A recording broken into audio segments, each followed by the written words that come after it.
গল্প প্রণয়ের সুর সিজন ২ গল্প পর্ব ৮ লেখনীতে মহুয়া আমরিন বিন্দু। ওই একটা পুচকি মেয়ের কাছে এভাবে হেরে যাচ্ছ তোমরা। যদি কোনোভাবে এসব ইনফরমেশন পুলিশের কাছে যায় তো সবাই ফেঁসে যাবে। কোনোভাবেই এসআরের নাম সামনে আসা যাবে না। ভাই সবাইকে শেষ করে দেবে। তুমি তো বেঁচে যাবে ডক্টর শেলি। ডক্টররা যেভাবে মানুষকে বোকা বানাতে পারে ওরকমভাবে অন্য কেউ পারবে না।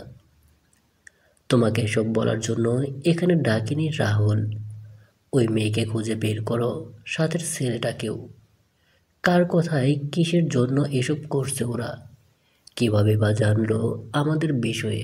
খোঁজ নাও, সময় খুবই কম। তার উপর পুলিশ জেনে গেলে আর বাঁচার কোনো উপায় থাকবে না। রাতের আধারে মিলিয়ে গেল এক মাস্ক পরিহিত নারী অবয়ব। নিখিল দাঁড়িয়ে আছে হসপিটালের কেবিনের বাহিরে। সে এসেছে তার প্রিয়তমাকে দেখতে। মেয়েটা কি সুন্দর ঘুমিয়ে আছে, কতটা শান্ত শীতল। তার নেহা তো মোটেও এমন ছিল না। সে তো নিখিলকে প্রচুর প্রচুর পরিমাণে বিরক্ত করত, ভালোবাসা আদায় করে নিতে ব্যস্ত থাকতো। কিন্তু আজ মেয়েটা তার মুখ দেখতেও চায় না। পৃথিবীর সবচেয়ে তিক্ত অনুভূতি হয়তো প্রিয় মানুষের চোখে অপ্রিয় হওয়া। নিখিল দীর্ঘশ্বাস ছেড়ে কেবিনের পাশ থেকে সরে বেরিয়ে যেতে নিল, তখন ওই ধাক্কা লাগলো কারো সাথে।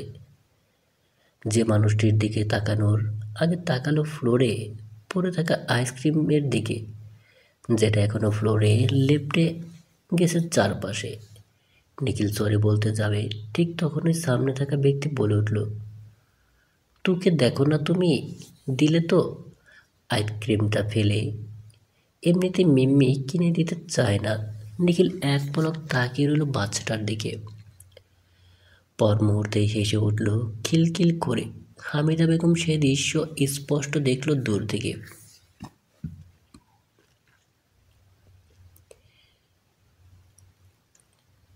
ভাবলো ছুটে এসে এখনই বলে দিবে, দেখ না বাবা, আমার দাদু ভাই তোর সন্তান। কিন্তু তিনি তা করলেন না, মুহূর্তটা নষ্ট করতে চাইলেন না যেন। নিখিল বাচ্চাটার গাল আলতো টিপে দিয়ে বলল, চলো আমি কিনে দিচ্ছি। নামিরা একবার আশেপাশে তাকালো, পরে গালে এক আঙুল রেখে কিছু একটা ভাবল, তারপর বলে উঠল, মাম্মা কারো থেকে কিছু নিতে মানা করেছে। নিখিল কিছুটা ঝুঁকে বলল, তাই? আঙ্কেলের থেকে নিলে কিছু হবে না মামুনি, আঙ্কেল তো পচা নয়। যদি পতাও হও পরে, সত্যি বলছি আঙ্কেল একটু পচা না। নামিরা খপ করে নিখিলের হাত ধরে বলল, তাহলে তাড়াতাড়ি চলো, মিম্মি দেখে ফেললে অনেক বকা দেবে। কে তোমার মিম্মি? আমার খালামণি, আমি মিম্মি ডাকি। আমরা ফ্রেন্ডস তো। নিখিল মুগ্ধ হয়ে তাকালো, এতটুকু মেয়েতে কত মায়া, ঠিক যেন তার নেহা। সে তাল মিলিয়ে বলে উঠল, তাই আমার ফ্রেন্ডস হবে? নামেরা দুদিকে মাথা নাড়িয়ে না জানালো, সাথে বলল, না না, মিমি হেডস বয়। সে জানলে কোপ করে বকে দিবে নামেরাকে। কে নামেরা? নামেরা ফিক করে হেসে নিজের দিকে আঙ্গুল দিয়ে বলল, এই তো আমি। দুজনে কথা বলতে বলতে আইসক্রিমের দোকানের কাছে চলে আসলো। নিখিল জিজ্ঞেস করলো, কোনটা নিবে মা? নামেরা চোখ পিট পিট করে তাকিয়ে বলল, মা। মাম্মাও মা বলে ডাকে। আমি ভ্যানিলা নেব। জানো আঙ্কেল? কি? মাম্মারও ভ্যানিলা পছন্দ। নিখিল হেসে বলল, মায়ের জন্য একটা নেবে? নামিরা ঠোঁট উল্টে বলল, মাম্মা শিখতো, খেতে পারবে না। মাম্মা ভালো হলে মাম্মাকেও একটা কিনে দিও। নিখিল নামিরার মাথায় হাত বুলিয়ে বলল, দেবো সোনা, চলো ভিতরে দিয়ে আসি। নামিরা দৌড়ে যেতে যেতে বলল, দিদিভাইয়ের সাথে যাব, তুমি চলে যাও আঙ্কেল। নিখিল আসতে চেয়েও আসলো না।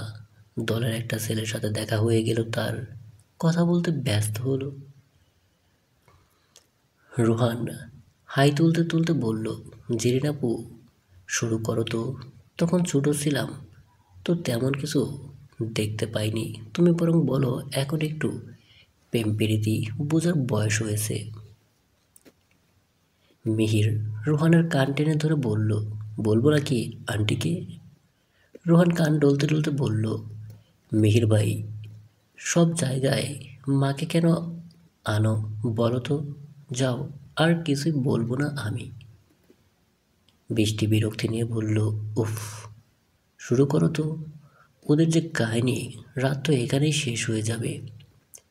মিলি বেগম বলল, হ্যাঁ হ্যাঁ, কথা বাড়াস না, আর শুরু কর রে জেরিন। জেরিন বলা শুরু করলো। বাকের গালে হাত দিয়ে মনোযোগী হলো। অতীত 6 বছর পূর্বে। সেজমা সেজমা শুনছো? কেউ কি আসো বাড়িতে? ভার্সিটি থেকে ফিরেছে নিখিল, অনার চতুর্থ বর্ষে পড়ছে সে। বাড়িতে এসেই বাড়ি মাথায় তোলার পেছনে হয়তো বড়সড় কোনো কারণ আছে। হামিদা বেগম তাহমিদা বেগম ছুটে আসলেন। হামিদা বেগম বলল, ঈদে এবার সার আর কিনতে হবে না, যা গোলাপ বানিয়েছিস ওটা থেকে তুই কম না তুই। তাহমিদা বেগম বলল, কি হয়েছে বাবা, এত রেগে আছিস কেন? নিখিল ফুসফুস করে বলল, তোমার মেয়ে সেজমা এত বজ্জাত কি করেনি তাই বলো। তাহমিদা বেগম রেগে বলল, আজ আসুক শয়তানটা, কি করছে বল। আমার ভার্সিটিতে ঢুকে মেয়েদের সাথে মারামারি লেগে এসেছে, আর বলছে তার বড় মা নাকি বলেছে তার বড় মায়ের ছেলেকে দেখে রাখতে, কোনো মেয়ে যাতে আশেপাশে না ঘেঁষতে পারে। হামিদা বেগম হুহা করে হেসে উঠল। নিখিল বিরক্তি নিয়ে তাকিয়ে বলল, মা, ভালো হবে না বলছি, তোমার জন্য বেয়াদবটা আরও বেয়াদব হচ্ছে। বাড়িতে মাথা খারাপ করে দে না ওর, বাড়ির বাহিরেও পিছু ছাড়ছে না। সাহারা বেগম এসে বলল, পিছু ছাড়তে দেবও না, আমার এই বিচ্ছু মেয়েকেই তোর গলায় ঝুলাবো রে, তুই হবি আমার মাইয়ার জামাই। মজা নিবা না মেজমা, এরকম মেয়েকে সারা জীবন, না না, কিছুতেই সম্ভব না। এর নামে আজই আমি সেজো যাচ্চোর কাছে বিচার দেব।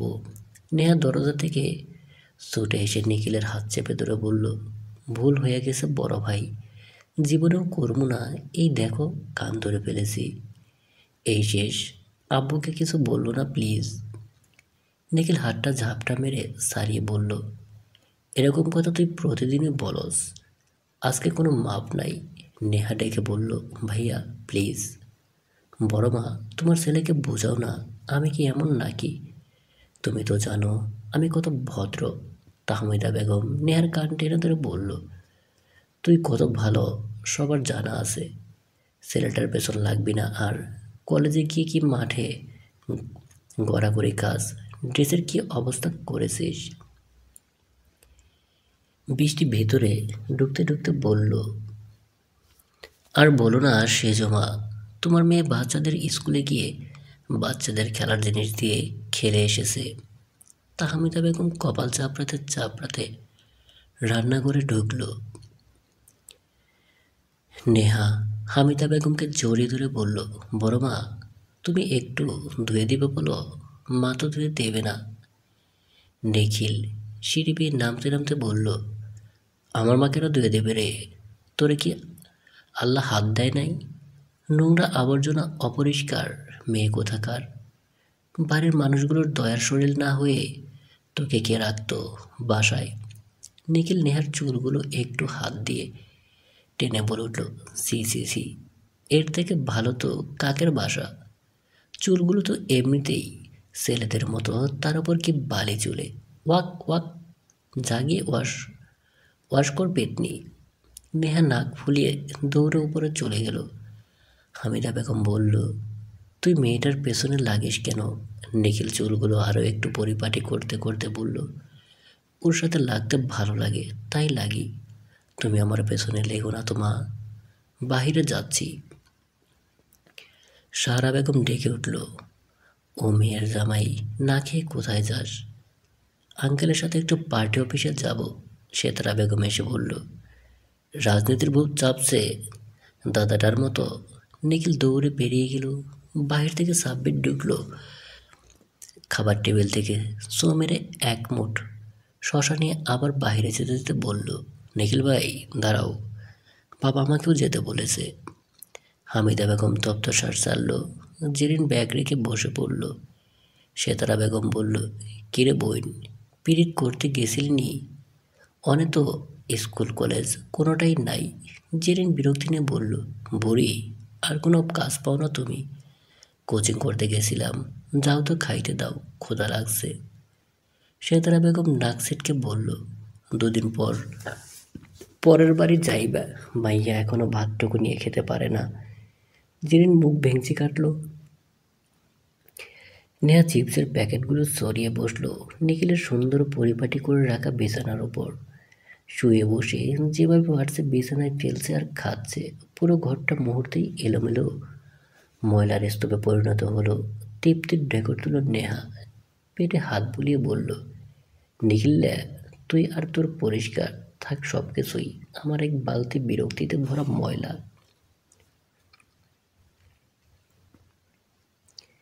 এবার বুঝবে কেমন লাগে। নেহা সুন্দর করে ঘরটা আটকে বেরিয়ে পড়ল। আশেপাশে তাকিয়ে দেখলো কেউ আছে কিনা। দুহাত দিয়ে চুলগুলো ঠিক করে নিল।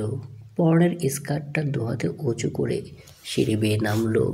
আরাম করে বসলো সোফার উপরে। অর্ডার করার ভঙ্গিতে বলল, আমার খাবারটা দিয়ে যাও প্লিজ। তাহমিদা বেগম বলল, এসেছেন প্রেসিডেন্ট, খাবার দিতে হবে কেন রে? সবাই টেবিলে বসেছে, তোকে আবার আলাদা করে দিতে হবে কেন? শাহ আলম চৌধুরী সদর দরজায় দাঁড়িয়ে বলল, আমার মা তো স্পেশাল, তাকে আলাদা করে একটু দিলে কি এমন হবে শুনি? সাহারা প্লেট নিয়ে বলল, তা যা বলেছেন ভাইজান, আমার ছোট্ট মেয়ে তো একটু বেশি আদর পেতেই পারে। তাহমিদা বেগম বলল, লাই দিও না তো আপা, হারে হারে শয়তানি এটার। ওর থেকে ছোট বাড়িতে আরও দুজন আছে, ওরা তো ওর মতো এমন করে না। মফিজুর চৌধুরী এসে বলল, নিয়ে ঘুরতে যাবি? চল, চাচু আর তুই আজ অনেক ঘুরব। সালাম চৌধুরী বলে উঠল, মানুষ যায় প্রেমিকা নিয়ে, তুই যাচ্ছিস ভাইয়ের মেয়ে নিয়ে। বলি বিয়ে শাদী কি করবি নাকি? মফিজুর চৌধুরী তহবা কেটে বলল, খিজে বলো না ভাইজান, এসব বিয়ে শাদীর চক্করে আমি নাই। নেহা চল তো। নেহা ভাতের প্লেট রেখে বলল, চলো চাচ্ছু দ্রুত, আজ আমি এক বস্তা খুশি। নিজম জেরিন বৃষ্টি একত্রে বলে উঠল, আবার কি আকাম করছিস বোন? নেহা ভূত দেখার মতো চমকে উঠল। তারপরও ভাব নিয়ে বলল, নেহা কখনো অকাজ করতেই পারে না, যা করে শুধুই গুড কাজ। চাচ্ছু গো গো। নিষাদ বলে উঠল, ইংরেজিতে এত ভুল আপু? নেহা একটা কুশন ছেড়ে ছুরি মেরে বলল, ওরে আমার মাস্টারনি, যা ভাগ, গেলাম করতে, সবাই আর বিদা। সাহারা তারা দিয়ে বলল, ভাতটুকু খেয়ে যা মা। নেহা বেরিয়ে যেতে যেতে বলল, পরে খাবো মেজমা। চলবে। প্রিয় দর্শক, গল্পটা কেমন লাগলো তা অবশ্যই কমেন্ট করে জানাবেন। গল্পটি ভালো লাগলে চ্যানেলটি সাবস্ক্রাইব করে সাথেই থাকবেন। আর অনেকেই গল্পটা বড় করে দিতে বলেন, তাদের উদ্দেশ্যে কিছু কথা। প্রথমত গল্পটা রানিং গল্প, এর জন্য বড় করে দেওয়া যাচ্ছে না। বড় করে দিলে একদিনেই সকল পর্ব শেষ হয়ে যাবে, পরে আর গল্প দিতে পারবো না। এর জন্য অল্প অল্প করে প্রতিদিন দিচ্ছি। ধন্যবাদ সকলকে, ভালো থাকবেন।